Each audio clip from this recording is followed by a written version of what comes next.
Hi, my name is Will Unterseher, and this speech is on Nile Kinnick. Nile Kinnick was born on July 9, 1918 in Adel, Iowa.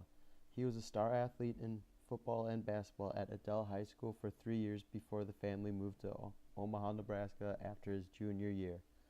After failing a football tryout with Minnesota, Kinnick went to Iowa, later saying the campus is almost like home to me. His shifty running style helped him earn the nickname the Corn Belt Comet. But his play didn't help Iowa in his first 2 seasons. The Hawkeyes went 1-7 when Kinnick was all Big Ten as a sophomore in 1937, and 1-6 in 1938 when Kinnick was slowed to a near halt by an ankle injury suffered in the opening game. Kinnick was on the field an average of 57 minutes per game. He played 402 consecutive minutes against Illinois, Michigan, Wisconsin, Purdue, Notre Dame, Minnesota, and Northwestern before a separated shoulder in the season finale against the Wildcats forced him to the sideline. Against number 2 Notre Dame, Kinnick scored Iowa's touchdown and kicked the decisive extra point in a 7-6 upset. A week later, his 7 completions accounted for 157 yards and 2 fourth-quarter touchdowns in a stunning victory over the powerhouse Minnesota. This prompted one Chicago newspaper to print the headline, Kinnick 13, Minnesota 9. He finished his career with 1,674 yards rushing, 18 interceptions, an Iowa record that has lasted half a century, and an average of 39.9 yards per punt.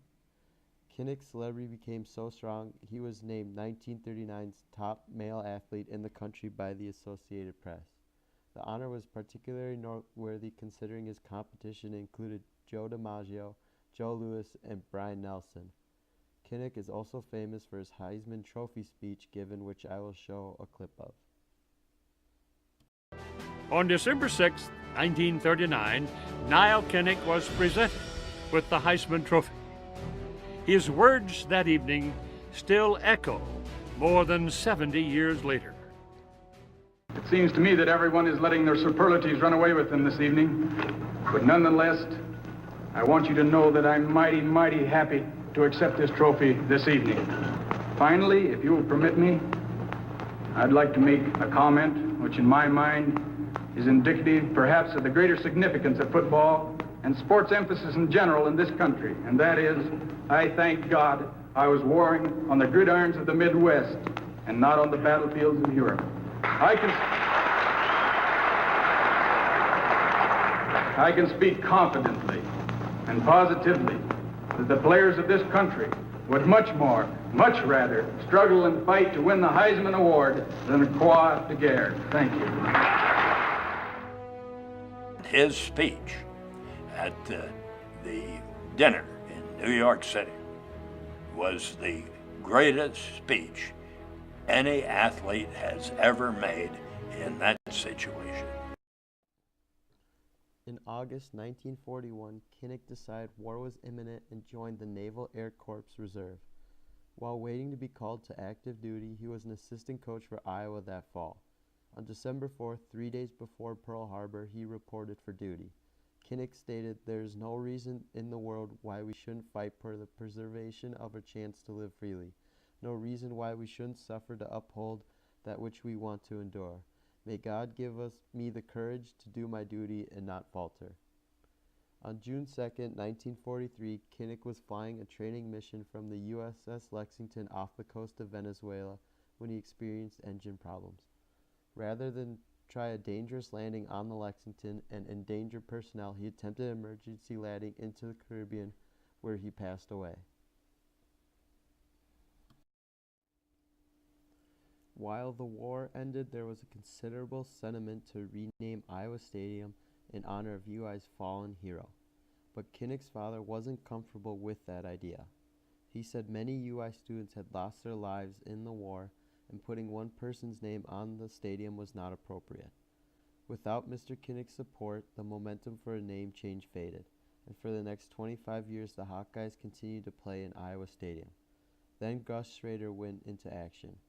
Iowa football was in the doldrums in the early 1970s, having gone through 3 head coaches since the glory days of the 1940s. The Hawkeyes hadn't had a winning season in 10 years and morale was not good. Schrader, who by then was well known as the Gazette sports editor, thought that naming the stadium in honor of Nile Kinnick would not only be appropriate, it would also provide a needed shot in the arm for Iowa's ailing football program. He lobbied hard for a name change using his widely read column Red Peppers and his frequent public speaking appearances. It didn't take him long to mobilize the support for Hawkeye boosters and contributors. Just as important, Kinnick's father softened his position and indicated he would not stand in the way of putting his son's name on the stadium.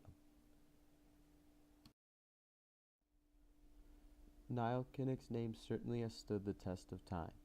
He was inducted into the charter class of the College Football Hall of Fame in 1951, and not only did the Hawkeyes retire his number 24, they named the football stadium in his honor in 1972.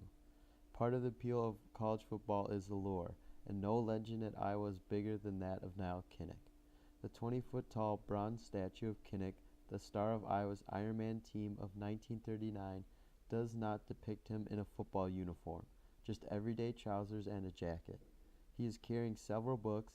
His helmet rests behind him at his feet like an afterthought. Nile Kinnick is considered to be the cornerstone of the University of Iowa and what everyone tries to achieve.